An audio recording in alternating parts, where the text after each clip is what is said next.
A blessed day to you. I am Bishop Ruben Abante, and I'm the senior pastor of the Lighthouse Bible Baptist Church. I'd like to invite you now to be with us as the message of the Word of God is preached from the pulpit. I'd like to turn you over now to our Lighthouse Coming Together, and I pray that you'd be blessed with the message.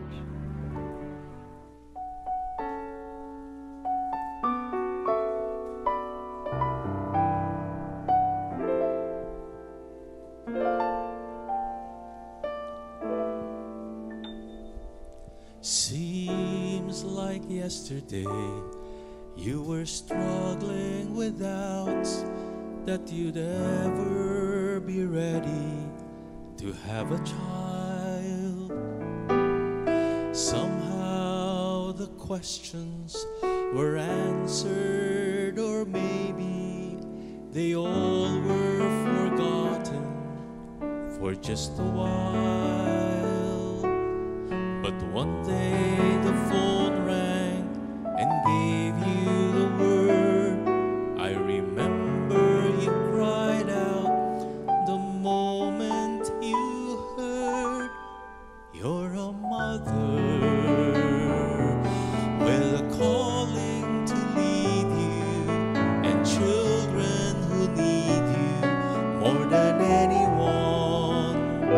You're a mother, and you're bringing the Father praise, changing the world through the lives of the children you raise.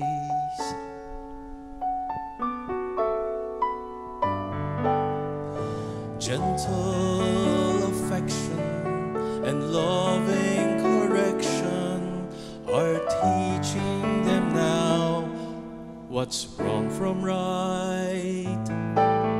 Sickness and nightmares, your love's always been there to show that God cares for them day and night, patiently guiding each step of their lives, molding their hearts to be God-fearing and wise. You're a mother with a calling to lead you, and children who need you more than anyone. You're a mother, and you're bringing the Father praise, changing the world through the lives of the children you raise.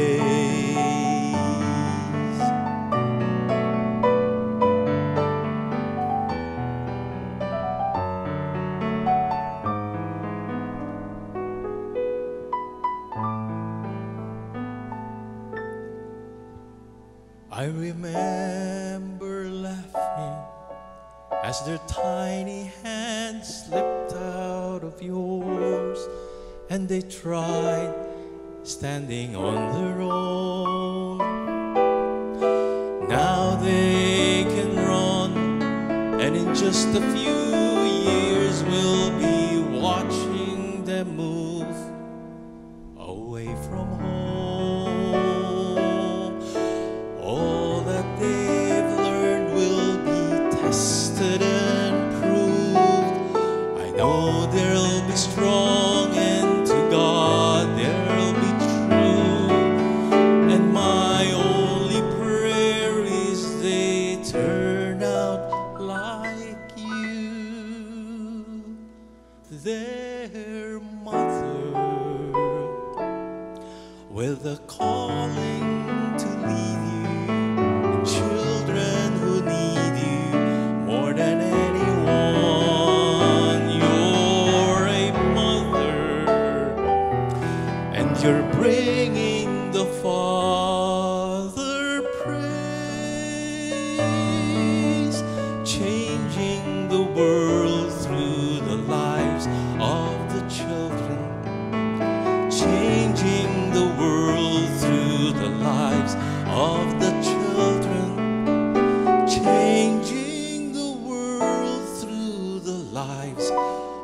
of these children you raise.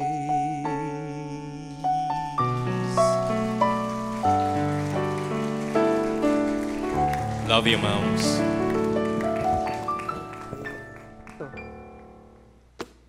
Kaya naging biktima sila. Nilamon sila ng Egypt. Kaya lahat ng kaparaanan, lifestyle ng Egypt, inako na nila. Okay? Kahit sila'y pinahihirapan ng Egypt, slaves sila, minahal na nila lahat ng Egypt. Natuto na nilang mahalin ang lahat ng ways ng Egypt. Mula sibuyas, bawang, kamatis, lahat yun. Sipin nyo. Okay? Andyan ba kayo? Hanggang, ano nangyari? Walay na. Wala namang Bible kasi. Okay? Pangako lang. Kung ang mga magulang, mahinang kunin ang pangako, at parang sabi-sabi lang yan, tradition, talagang mawawala yun. Tama? Okay? Ang magiging sistema niyan, kwentong kutsero. Mabuti ko may barbero, may kwentong barbero. Wala. Kaya nawala. Are you listening? Katunayan. Noong lumaki na si Moses, may nagpapatayan ng mga Israelitas.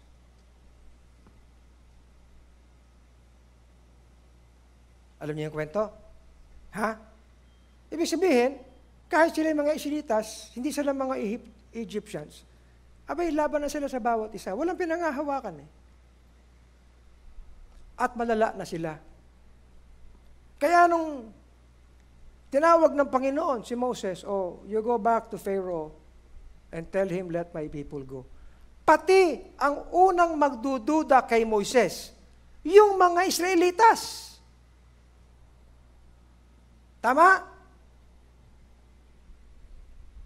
Sabi, siguro, ito na yung pangako ng Panginoon, binilin sa atin ito ni Lolong Jacob, lahat sana eh. Pero wala nang maniwala sa kanya. Mas nahirapan pa siya doon sa mga kapatid niyang Israelitas. Tama? Ang sabi pa sa kanya ng mga Israelitas, sino ka ba? Ba't ikaw mangunguna sa amin? You know the story? Wala na eh. And the Lord had to deliver them with a mighty hand. Can you imagine such a mighty hand? The Lord wondrously did in their midst. Hatiin ba naman yung Red Sea? Whoever saw anything like that? Nakatawid na sila and everything. Nagduda pa. Nandun na sila sa bukanan ng Canaan land. Papasok na lang sila. Nagduda pa. Are you listening? Ibig sabihin, matigas na ang kalooban nila. Ang pinaka-basis niyan, hindi na ipasa ang katuruan ng magulang sa anak, anak naging magulang, magulang sa anak, anak naging magulang, magulang na lang ng magulang, na magulang na magulang, naging magulang silang lahat. Lumaki sa pagiging magulang, nawala ang pananampalataya, nawala ang pagkilala sa pangako ng Panginoon. That is why, ayun, nagising din kayo, that is why the law had to be given. Tinan niyo na, amen. Ang bira, ang lakas ng echo, ano? Ang bira. Siguro yung mga nanonood sa atin, ibang klase dun sa Lighthouse. Tama po yun. Kaya pumunta kayo, dito kayo mag face-to-face. So, alam na natin kung bakit binigay ang kautusan. Hindi lang binigay yun ng basta-basta. May dahilan yan. Okay? Okay. So, dumating yung kautusan. Sinunod ba nila? Ha? Ang tigas pa din ng ulo. May kautusan na nga. Pumasok na sila sa Kanaan. They were established in Canaan. And after many hundreds of years, from Moses to David, is another 480 years. Isipin mo. Kaya mga kapatid, hindi ito bagay na ganun-ganun lang. The years prove that the biblical truth is truth. Amen? At hanggang ngayon, totoo pa rin yan. Okay. Nakita na nila ang kamangha-manghang ginawa ng Panginoon sa kanila. Dili sana okay na. So they took David as their king. Wow! Can you find anything like David? Oh, di ba? Oh, isipin mo, alam nila yung kwento ni Goliath and everything. Yan, lahat yan. So they accepted David as king. Then, of course, marami nagkagulo, dumating si Solomon. But Solomon, brought extra glory in the kingdom. Tama? Pero alam niyo, wala pa rin. Kaya nagsulat pa. Isipin mo, dinaan na lang sa kanta. Ni David, dinaan na lang sa kanta. Meron ng ehemplo ng pangako, meron ng kautusan. Ayaw pa, kinanta na lang nila. Parang ngayon yan kanta-kanta na lang tayo ng kanta. Praise and worship, pero wala rin. Alam nyo, ang Kristyanismo ngayon, gano'n na lang Praise and worship lang, wala naman. Tama? Kaya alam nyo ito, ginagawa natin kanina, we bring back the old songs and we refresh our hearts. Amen? Kaya ganyan sa Lighthouse. You see? So, dumating si David, dumating si Solomon. Ano sabi nila? Oh, the fear of the Lord is the beginning of knowledge. And fools despise wisdom and my son, hear the instruction of thy father, and forsake not the law of thy mother, for they shall be an ornament of grace unto thy heads. Now listen, this is not a message simply to children. This is a message to parents, primarily. Because we were once all children. Anak tayo. Yung tinuturo mo sa anak mo, walang bearing yung tinuro ng magulang mo. Nakikinig ba kayo? Di ba? Why? Kasi may choice na ngayon Everybody has a right to his choice or her choice. It's freedom today. It's liberty. You know what? The freedom that we preach is not freedom to do what you want to do. It's freedom from sin. It is sin that enslaves us. Ganun palagi ang description ng freedom na spiritual. If you cannot be freed from sin and all its clashes, you do not have freedom at all. You're not free. You are a slave. You see? My son, hear the instruction of thy father, who has been brought up by another father. Forsake not the law of thy mother. And this looks at how Isaac and Rebekah were parents to Jacob, and so forth and so on. I was my father's son, tender and only beloved in the sight of my mother. You know what?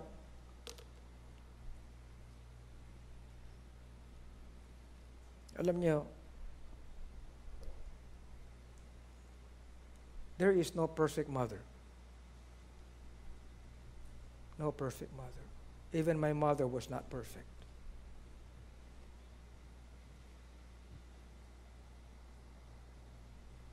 Pero, ang isang bagay sa nanay ko, she taught us how to stand up according to faith. Many of you never met nanay. But when your whole family would be so religious. Sinabi ko na sa inyo ito Ang bahay ng lolo ko sa Iriga, siyam ang kwarto. Siyam ang kwarto. Hasyendero yung lolo ko, tatay ni nanay. Mirando, malaki yun sa Iriga. Alam mo yun, di ba? Siyam ang kwarto. Hindi naman kami napunta doon sa Iriga dahil tinakwil ang nanay namin noong naging Baptist. Gumawa ng affidavit ang lolo ko, disinheriting nanay. Nireceive ni nanay yun. Pinirmahan niya, receive. Tinanggalan siya ng karapatan. Ang daming lupa ni Lolo, ni Lolo Paeng, Rafael Mirando. Buong bundok yata ng sa kanya Ewan ko ba. Tinakwilan nanay ko. Noong araw, maliliit kami. Napunta kami ng Iriga. Pag may patay, doon kami napupunta pag may patay. Bawat kwarto, mayroong ribulto, may santo. Iba-ibang sizes. Life size to Yung isang santo, nakaganyan. May tungkol. Siyempre, noong araw, pag matutulog kami, may kulambo. Si Ernest naman, siyempre, gustong-gusto ng kulambo. Yan ang diferensya ng kapatid. Gustong-gusto ng kulambo ni Ernest. Tapos ikikis-kis yung paa niya sa kulambo. Madadaganan yung kulambo. Di mapipigtal yung tali. Itali ba naman yung kulambo dito sa kamay ng mga ganyan? Pak! Naputol na kanyang ganyan. Galit na galit ang lolo ko.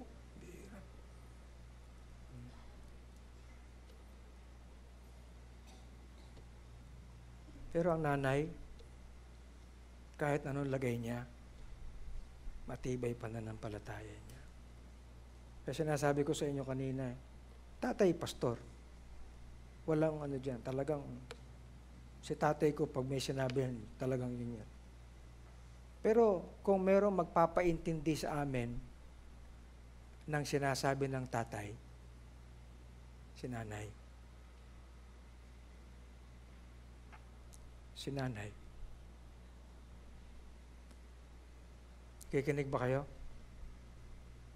Hindi sinasabi na BI naman, maliliit pa yung mga bata, huwag mong ganyanin. Hindi ganyan ang nanay ko. Kung ano sabihin ng tatay ko, hinihika na ako.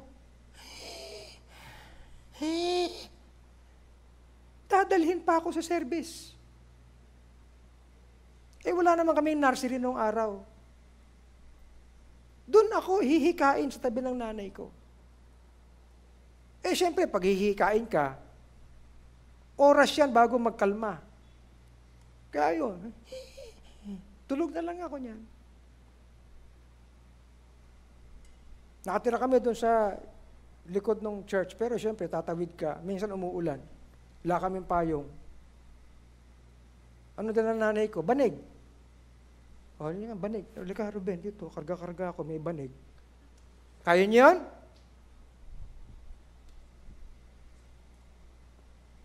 Andyan ba kayo? Ganyan ang nanay ko.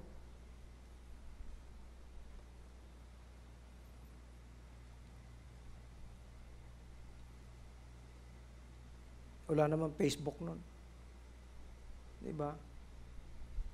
Pero si nanay nung araw, siyempre, batang mahilig manood ng, makinig. Sa DCRH nung araw, maliliit pa kami. Ano ba yan?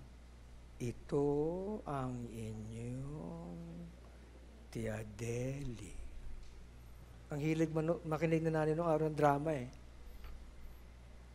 Dumating si Brother Rebong. Naku, Mrs. Abante, nakikinig ka niya. Masama yan. Pinatay na nanay.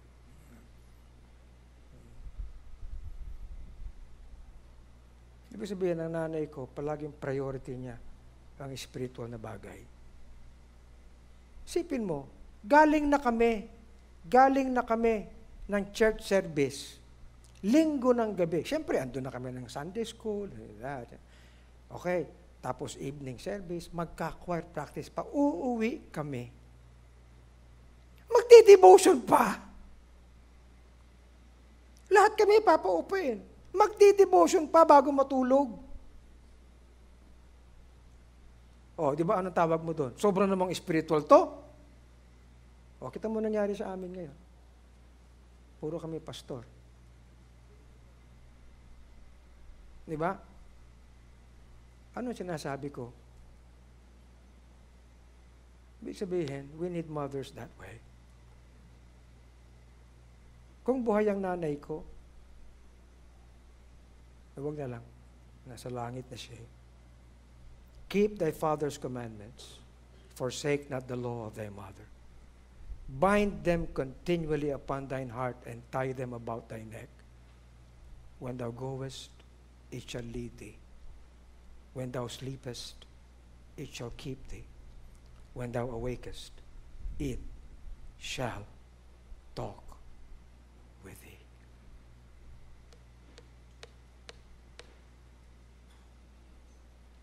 Lahat yan, sinulat ni David tsaka ni Solomon. As in lahat. Pati si Asaph, yung music director ni David, sinulat yan. Give ear, O my people, to my law. Incline your ears to the words of my mouth. We will not hide them, for he established a testimony in Jacob. Testimony na lang ang sinabi dito.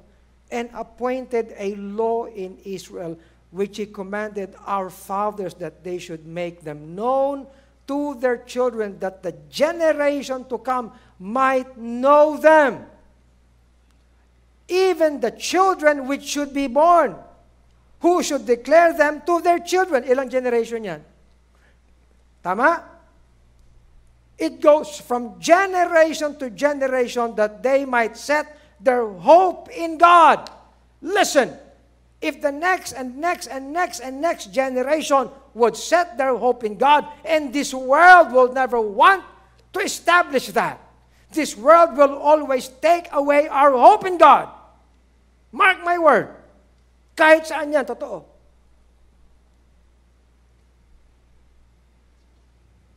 You see, Solomon too.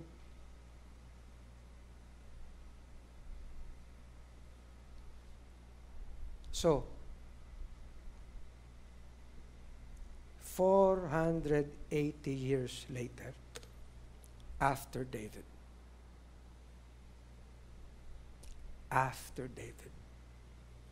the children of Israel entered captivity. And the temple which Solomon built was destroyed.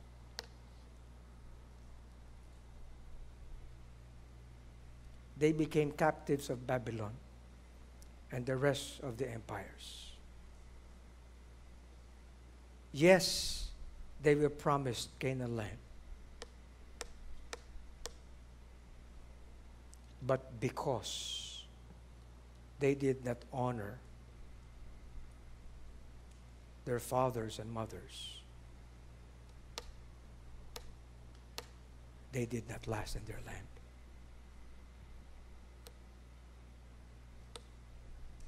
God worked through kings. Andyan ba kayo? Hanggang, okay, lahat dumaan ng mga empires, as in lahat. They were made captives sa Babylon. In a sense, nakabalik sila. Pero dugtong-dugtong yung empires eh. Hanggang nandyan ang Roman Empire. At kahit naman nandun sila, at may sense na they rebuilt yung temple, in a sense, pero hindi naman nakabalik yung glory nung ginawa ni Solomon dun eh. They were still until captives. No? Ng Roman Empire. And from the Roman Empire, sinira ulit. Essentially, history says that Titus destroyed Jerusalem in 70 AD. Pero sa totoo lang, that started during Babylon. Tuloy-tuloy na yun.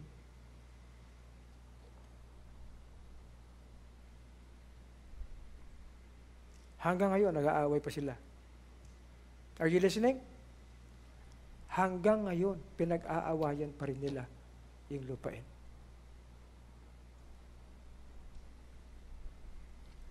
Look at what Micah says.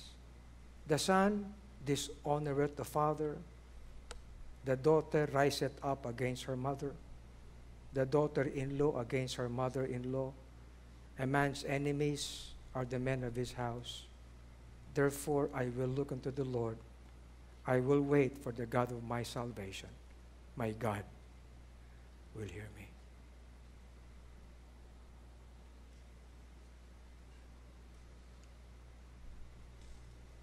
Is this true? It is true.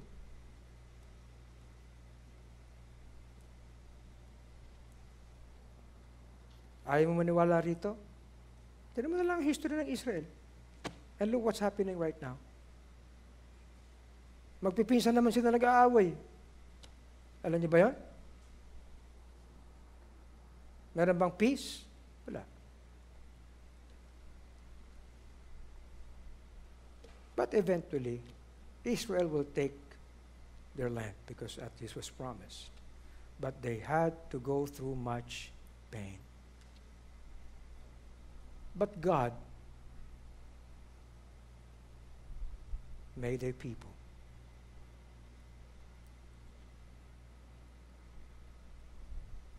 From David to the Lord Jesus Christ is about 1,000 years. Ayun. Okay? You follow? Then the New Testament writings for us today came.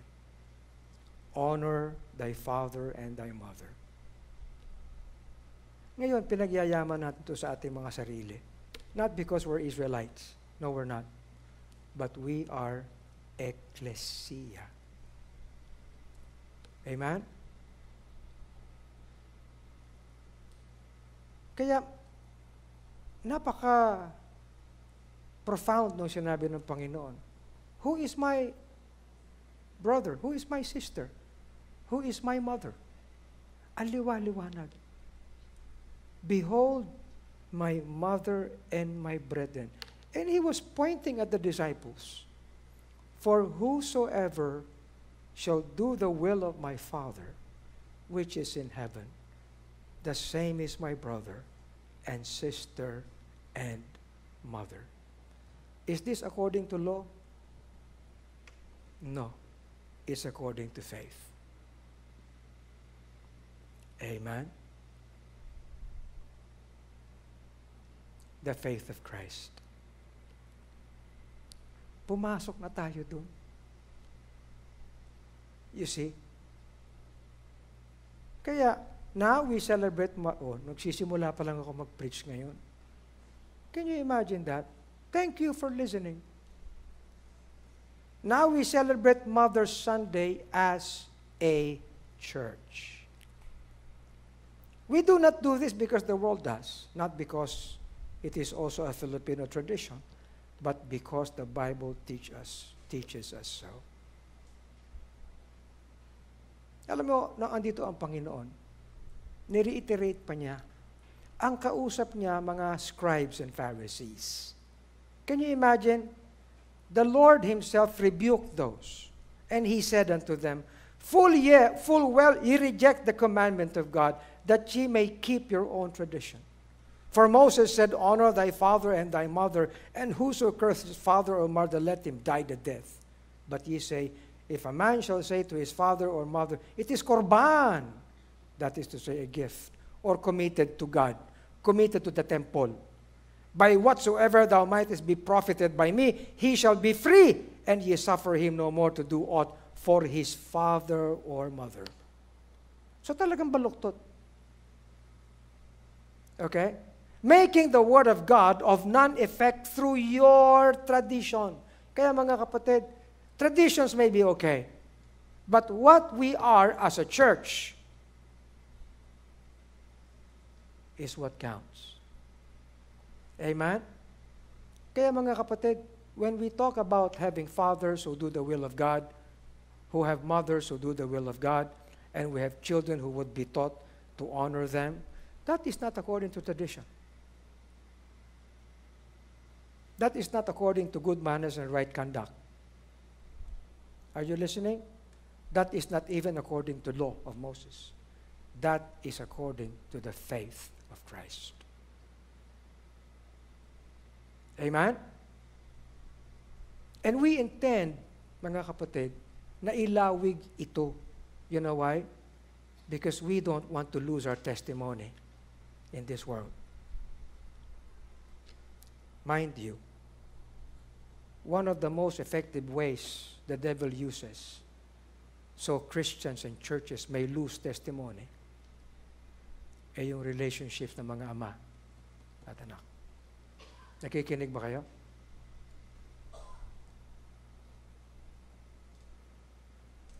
Why do ye transgress the commandment of God by your tradition? But God commanded, saying, honor. But ye say, whosoever shall say to his father, it is a gift by whatsoever thou mightest be. Anyway, yun din yun. Kasi itong mga scribes, itong mga Pharisees, they have their way to circumvent what should have been and what should be their responsibilities to their parents. And the Lord Jesus Christ himself pointed that out. And he said, ye hypocrites, well did Isaiah prophesy of you, saying, the people draweth nigh unto me with their mouth, and honoreth me with their lips, but their heart is far from me. In vain they do worship me, teaching for doctrines the commandments of man. That is reality even today. Are we listening? Kaya alam niyo, itong mensaheng ito, dapat gisingin ang ating kalooban. Okay? Kayong mga magulang ngayon, maging magulang tayo sang-ayon dito. Nakikinig ba kayo? So that whatever this teaches us, and we do according to this, we deliver to our children.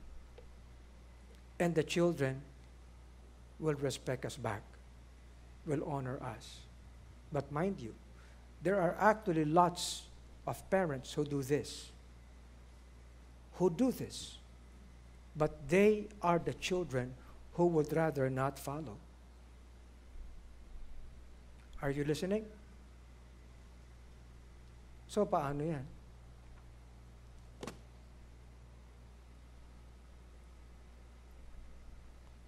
Now, lagpasan natin ito.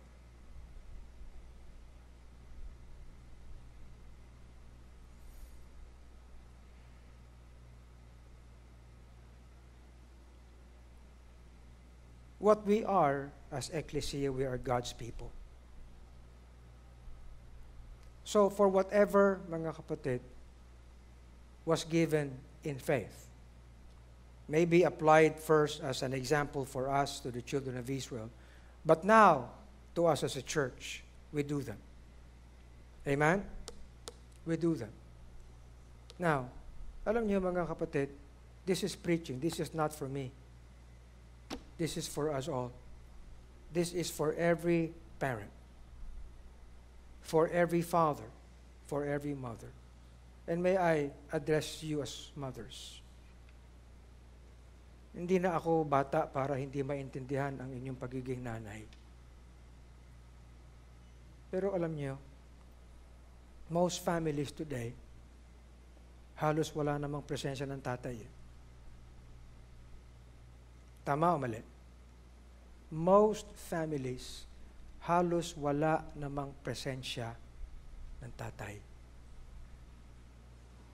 Ano mang kalalagyan? Yung iba, distansyado dahil nag-OFW. Okay? Yung iba, busy sa trabaho. Yung iba, nagkasakit.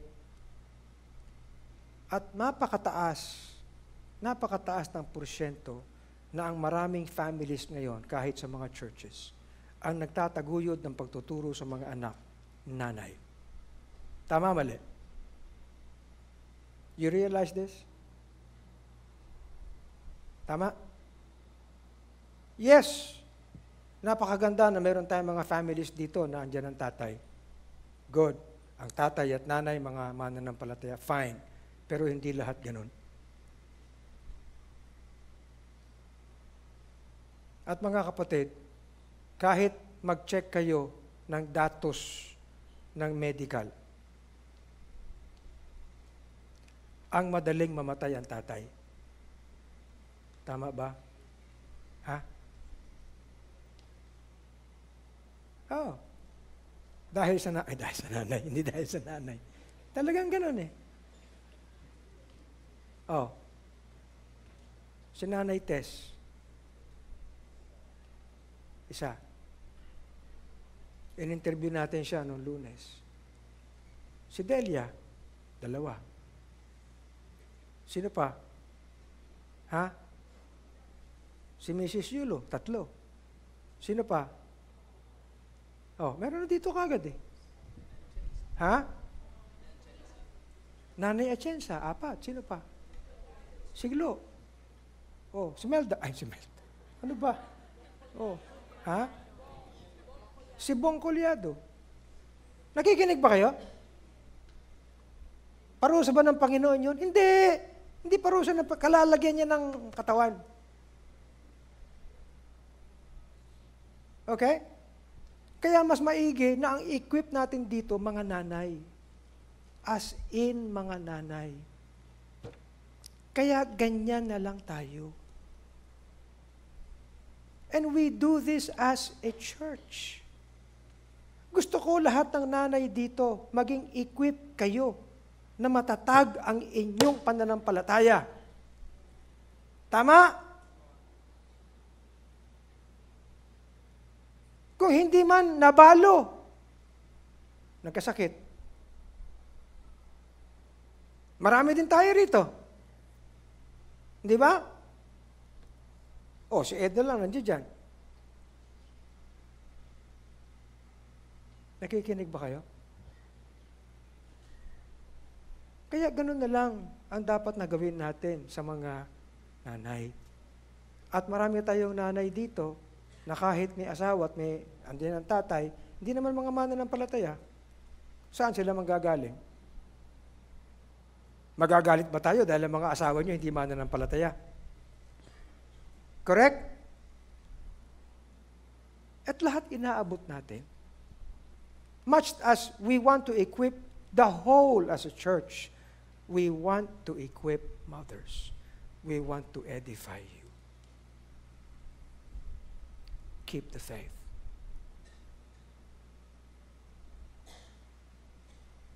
I want you to feel, everyone, that you're loved by this ministry. If ever the time would come that it looks like you would be alone in making your children grow, fine. Fine. Kahit naman si tatay, nauna kay nanay. Tama ba? Ganun talaga eh. Ang lola ko, ganun din. Si lolo ko, pinatayan ng hapon. Ang nanay, ang lola Iting din, ang nagtaguyod kila tatay. Alam niyo ba yung kwento nun? Ha? Naiwan si tatay at si Uncle Sam doon sa Bicol, sa Lagnoy. Tapos na yung gera, hirap na hirap sila. Nag-migrate si Lola Iting dito, kasama si Auntie Yuning at saka si Uncle Lageo. Naging sastre si Lola Iting doon sa Binondo para may trabaho. After some time, binalikan niya ang tatay at si Uncle Sam. Dinala sa Maynila, doon, sa Sampaloc tumira. Until nasumpungan nila ang Alegria, Baptist Bible Mission. Ayun, tumungo sila. Kaya ang nagdala kay tatay sa Panginoon, si Lola Iting. Paano na lang kung hindi ganyan ang pananampalataya ng lola ko? Are you listening? I am not preaching this without basis and without reality in our midst. Amen? Kaya you know what? I commend you, mothers. Praise God for you. Don't let go. Whatever this world goes, wherever this world goes. Amen? Kaya kayo naman mga kabataan, huwag nyo nang isisi sa kahit sino ang kalalagyan nyo. Niligtas kayo ng Panginoon.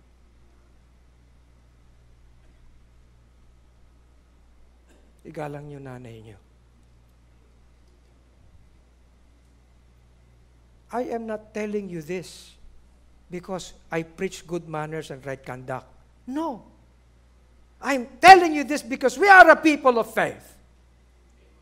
Nagsimula ang lahat ng ito sa pananampalataya. Nilustay lang ng mga Israelitas. At hanggang ngayon, tinataguyod pa natin. Why? Because we need to make a sense here in this world. Amen? Lalo na kayo mga kabataan, yung mga siguro, mga magulang nyo, mahina na.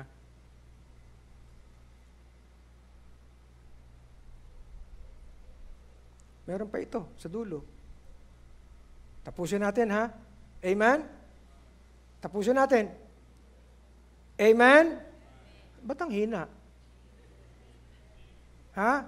Amen? Oo. Porque this is faith. We walk our faith. It is our walk. We are not a people simply because of commandments. We are not a people because of principles and teachings of good manners and whatever. No. We are a people of walk. We walk our faith. Mga kapatid, alam niyo bang nauna ang walk kaysa anything? Ha? Ito, for example. We beseech you, brethren, and exhort you by the Lord, that as ye have received of us, how ye ought to walk and to please God. Look at that.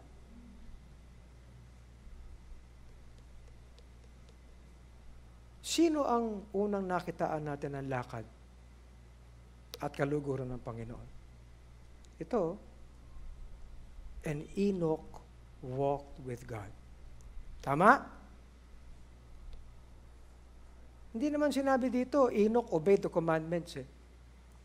Enoch walked with God. Enoch walked with God. And Enoch, by faith, Enoch was translated. And because he walked, he pleased God. Whew! Ganun pala yun. Yung sinabi ni Paul, na walk and please God, totoo kay Enoch. He walked and pleased God. Andyan ba kayo? At alam nyo, abay, si Enoch, patuloy ang testimony niya ngayon. You see, Abraham was 90 years old and 9. Oh. Alam niyo ba na si Enoch muna bago si Abraham? Did you know that? Hindi niyo alam. Si Enoch muna bago si Abraham. Oh. The Lord appeared to Abraham and said unto him, I am the Almighty God. Walk before me. Ang pananampalataya pala, hindi lang empty. Ang pananampalataya ay sinasamahan ng lakad. Correct? Yun lang. So the challenge is, we have faith, we are a people of faith, okay? And we recognize this as a responsibility of the people of faith. Then walk. Walk and please God. Walk as how they walked. And he said unto me, the Lord before whom I walk. Yan ang sabi ni Abraham. You see, there is therefore now no condemnation to them which are in Christ Jesus, who walk not after the flesh, but after the Spirit. And we have been talking about walk, hindi ba? For a number of Sundays now, of weeks now, we've been talking about our walk. We're going back there. Walk. We are people of faith, then let it not be an empty faith. Walk our faith. Where do you walk? Ang sabi ni David, I will walk in my house. Okay? For ye were sometimes darkness, but now are ye light in the world. Walk as children of light. O, diba? Yun ang aking unang punto sa mensahe. Ito na yung pinakabensahe. Amen? So, ibalik natin. Itong honor, itong binibigay natin, ine-emphasize natin, let this be our walk. Walk ng parents. Walk ng mga anak. Good?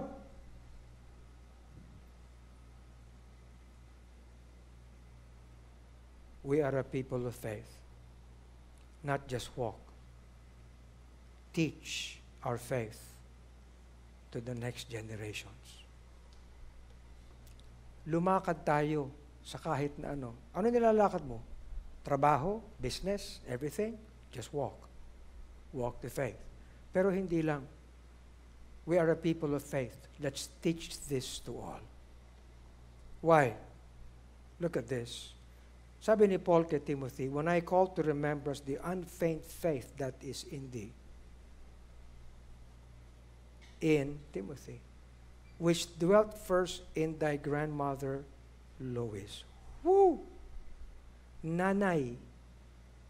Pagkatapos kay Lois, sa nanay mong si Eunice. Ang nagturo kay Timothy, babae.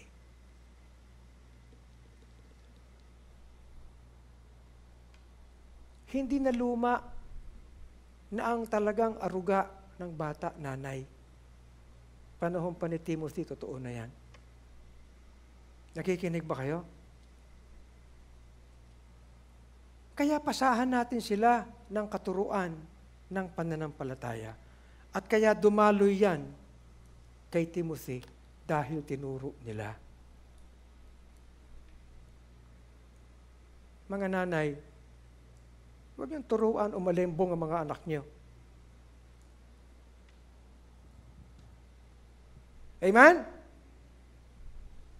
Huwag niyong turuan sila maging parang Christmas tree ang itsura, sabi ni tatay. Christmas tree, puro ornaments. Huwag niyo silang turuan maging makamundo. Turuan niyo sila ng pananampalataya. Kung wala kang ituturong walang pananampalataya, huwag ka na lang. Sa tabi ka na lang. Appreciate mo lang na nanay ka. Pero wala kang karapatan. Ang sabi ng Panginoon, who is my mother? Who is my brother?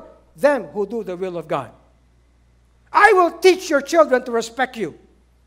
But you know what? You need to come forward and say, Lord, let me learn faith. Let me walk faith. Let me teach faith. That's the only way.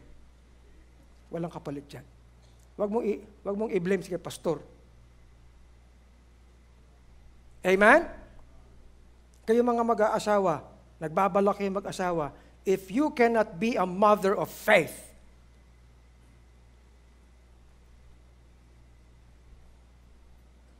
yan ang example. Oh. Amen? Now, you may call this hard, pero teka muna. That your days. Di ba? That your days. You know what? Hindi na natin kinakailangan parusahan ng Panginoon eh. No more. This word will be true. Are you listening? Pag hindi natin ito sinunod, this word will be true. This will be the very judge.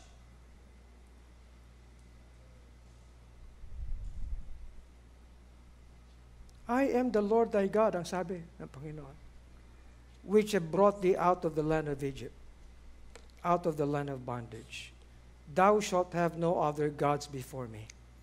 Thou shalt not make unto thee any graven image, or any likeness of anything that is in heaven above, or that is in the earth beneath, or that is in the water under the earth.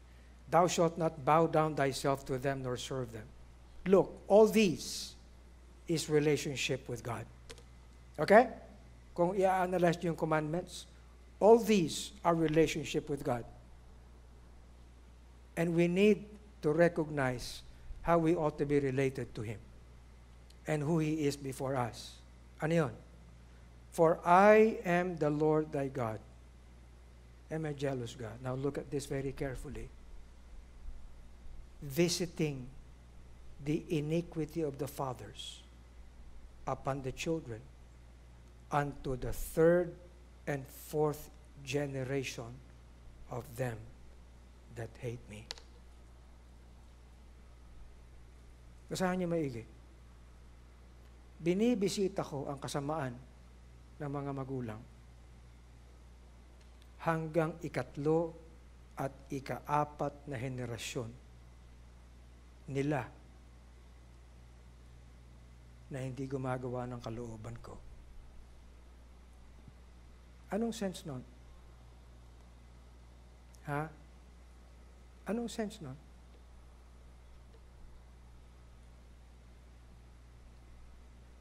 Nakita natin kanina ang naging ehemplo ni Abraham, Isaac, Jacob.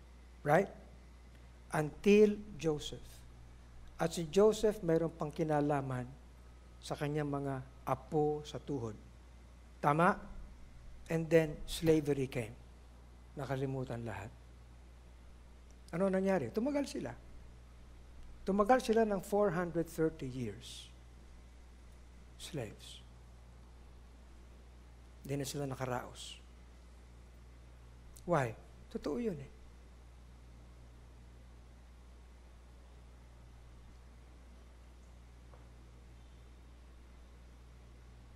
Pastor, ibig sabihin, yun na yun. Sabi ng iba, nung araw pinag-uusapan yan, pag mayroon kaming gathering ng mga Oy, pumili ka na magiging asawa mo. Kasi kapag broken family yan, dugtong-dugtong yan. Ano yung curse? Kawawa naman sila.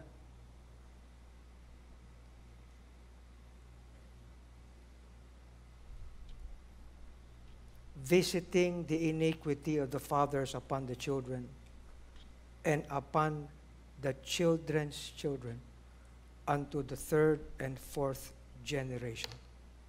Again.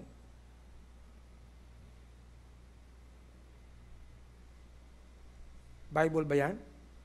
Yes. Pero intindihin natin maigi. Kasi baka hindi nyo na ito marinig sa ibang pastor. Paulit-ulit yan. Upon the children unto the third and fourth generation of them that hate me, na hindi binabago ang kanilang pananaw, utak, relationship sa Panginoon. Pero He shows mercy unto thousands of them that love me and keep my commandments. Kung makikita natin ito, mabuti na lang merong ganito. Okay? I will open my mouth in a parable. We will not hide them. He established a testimony, katuruan, example, walk, pananampalatayang inilalakad, and even a command. Okay? That the generation to come might know them. Okay? And then inulit pa, and the Lord passed by before him and proclaimed, the Lord, merciful, gracious, long-suffering, abundant in goodness and grace, keeping mercy for thousands, forgiving iniquity and transgression and sin, and that will by no means clear the guilty, visiting the iniquity of the fathers upon the children, and upon the children's children, unto the third and fourth generation. Now look at that. Wala namang pag-asa? Kung titignan mo yan at hindi ka aral sa salita ng Diyos, magiging despondent ka.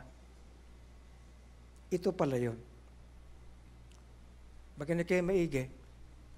Kikinig kayo, tayo lahat. Listen, kapag wala tayong direct na kinalaman sa mga sumusunod sa atin, hanggang sa apo, hanggang sa maaaring apo sa tuhod, mawawala ang pananampalataya. Pag pinanatili natin ang ating utak na rebelde, ang ating utak na ayaw gumawa ng kalooban ng Panginoon, mawawala yan. Kaya ang pinakamahalaga, sa anak mo pa lang, o magiging anak mo, ayusin mo na. Yan ang ibig sabihin yan. And the mercy of God will be realized. Pero pag pinabayaan mo yan, right off, sa anak mo na, pinabayaan mo, wala kang bahagi, bahala ka sa buhay mo yan, independent ka, karapatan mo yan, igagalang ko yan, mawawala yan ang magsasuffer third and fourth generation. That is true. At yan na nangyayari ngayon. Nakikinig ba kayo? At kung hindi natin magawa yan bilang mga pamilya, dahil yung iba sa inyo, hindi na kayo makakakuha ng apo eh. Baka anak pa lang, wala na kayo eh. Tinecheck ko nga ilan ng bata doon sa nursery. O, sino susunod? Wala pong buntis ngayon eh. O, kita nyo na? Ibig sabihin, ang talagang pinipigil ng mundong ito at ginagalaw kahit ang sinapupunan ng mga nanay, putulin ang pagdugtong niyan. Para mula na tayo ng impact. Ano mangyayari? Tapos ang ating testimony. Tapos. Ano lalakihan ng mga bata? Wala. Nakikinig ba kayo? Wala. As in. Alam niyo, malungkot ito, wala makapag-explain ng preaching na ganyan.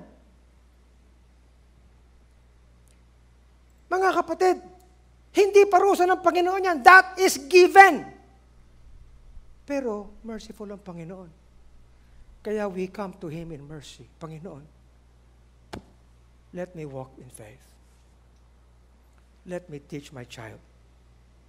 If ever I'm going to be a mother, let me be able to teach my children. And if you will allow me, I want to teach my apo. I want to influence them.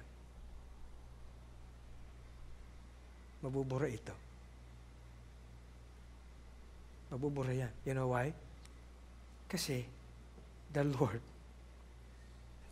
God, merciful, gracious, long-suffering, abundant in goodness and truth, keeping mercy for thousands, forgiving iniquity and transgression. Malungkot nga lang, that will by no means clear the guilty. And if you would want to keep your guilt, asahan mo, mawawalan ka na ng testimony. You are as good as dead.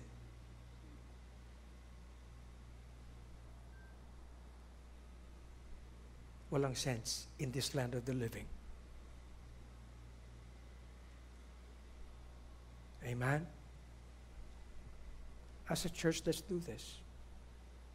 Yung mga bata, kaya alam niyo, ngayon, doon sa pagsusuri, pinag-uusapan, kausap ko yung mga nasa PSA, sa radyo. Ang mga ikinakasal ngayon, above 30 na, 35. Tinatanong ko, anong implication nito sa ating society? Wala po. Sabing ganyan. Ganon? Oo. Kasi when they get married, they would want that they be equipped, stable po, may secure sila, igalang na lang natin sila, buhay naman nila yan. Okay. Sabi ko, halimbawa,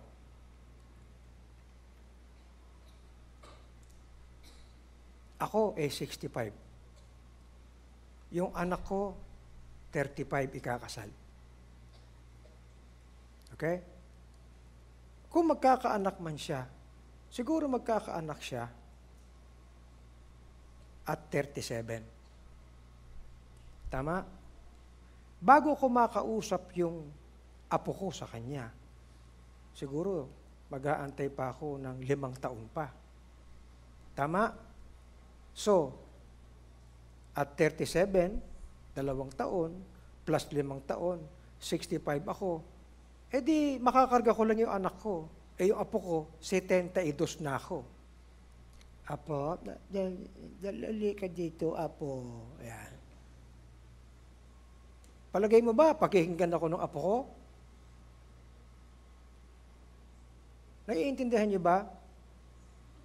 Tapos na-influence ko doon. Pagtatawanan pa ako ng apo ko, ay si Lolo, matanda na, blolo ko. Tapos wala ka pang sense, wala kang pananampalataya. Okay? Ibig sabihin, tapos na. Tapos na ang testimony mo. Pero ang mundo, wala nakikitang masama ron eh. Karapatan nila yon. Kaya dumadami ang mga churches na wala ng sense. Matanda na yung mga miyembro. Yung mga bata naman, they can do their own thing. Now, listen. Pero sa atin, we will not simply do this as families. We will do this as a church. Kaya salamat sa nagkakarga kay Micah. Salamat sa inyo. Amen? Huwag niyong ituturo ang maging worldly apo ko. Good. Lahat tayo dapat. Let's be a protection for each. Amen? Pakialaman natin yan. When thou shalt beget children and children's children, and ye shall have remained long in the land, and shall corrupt yourselves and make graven images. I call heaven and earth to witness against you this day, and ye shall soon utterly perish from off the land. Sinabi ng Panginoon yun. And the Lord shall scatter you among nations, and ye shall be left few in number among the heathen, whither the Lord shall lead you. You are actually seeing this in the history of Israel. And you say this is not true? This is not simply true. This is truth. Kaya napakaganda. And then, of course, children's children are the crown of old men, and the glory of children are their fathers. Eh, pastor, father naman yan. Ganon din yan, sa nanay din yan. It's not simply being old and having this gray hair, no. But the faith that you plant as seed in the next generations. We are a people of God. So we are a people who honor God by doing His will. And we honor those who do. Amen? Ganun lang yan. Ang sabi dito, wherefore the Lord God of Israel saith, I said indeed that thy house, the house of thy father, should walk before me forever. But now the Lord said, be it far from me. Because them that honor me, I will honor. And they that despise me shall be lightly esteemed.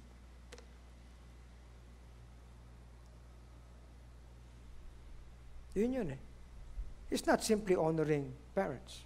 It's honoring God. Because He hath set His love upon me. Therefore will I deliver him. I will set him on high because he hath known my name. He shall call upon me and I will answer him. I will be with him in trouble. I will deliver him and honor him. With long life will I satisfy him and show him my salvation. So, giving honor is not a light thing. Amen? And when the Lord said, these who do the will of my Father, the same is my brother and my sister and my mother who deserves honor. And if I honor God, I honor them. Amen? And when the chief shepherd shall appear, ye shall receive a crown of glory that fades not away. Likewise, ye younger, submit yourselves unto the elder. Yea, all of you be subject one to another, and be clothed with humility. For God resisteth the proud, and giveth grace to the humble. Humble therefore yourselves under the mighty hand of God, that He may exalt you and honor you in due time. Malalim? Not so. But this is reality. Let's stand and pray. Thank you for watching The Pulpit. We hope you are blessed with the preaching of God's Word today. Now, the most important thing that we can share with you today is the salvation that only comes through the Lord Jesus Christ. Kung nais mong tanggapin ang Panginoong Jesus sa iyong puso, ay bigkasin mo ang panalangin na ito. Panginoong Diyos, nalalaman ko na ako ay makasalanan at nahatulan ng kapahamakan. Maraming salamat po sa inyong dakilang pag-ibig at kaloob mo na kaligtasan sa pamamagitan ng iyong anak na si Jesucristo. Panginoong Jesus, ako ay sumasampalataya na ikaw ay namatay, inilibing at nabuhay upang ako ay bigyan ng kaligtasan at pagbayaran ang aking mga kasalanan. Pinagsisisihan ko ang aking mga kasalanan at tinatanggap kita sa aking puso bilang aking sariling Panginoon at tagapagligtas. Tinatanggap ko ang iyong handog na buhay na walang hanggan. Ito ang aking panalangin sa pangalan ni Jesus. Amen. Kung ikaw ay dumalangin, ang sabi ng Biblia, ikaw ay ligtas na. Ikaw ay pinatawad na sa lahat ng iyong kasalanan. Ikaw ay wala ng kahatulan. At ikaw ngayon ay anak ng Diyos. If you have prayed this prayer and put your faith in Christ, please let us know. Send us a message at the Lighthouse Bible Baptist Church Facebook page. We're broadcasting live every Sunday at 11 a.m. and 4 p.m. and then every Tuesday and Thursday at 7:30 p.m. Do join us again on our next episode of The Pulpit.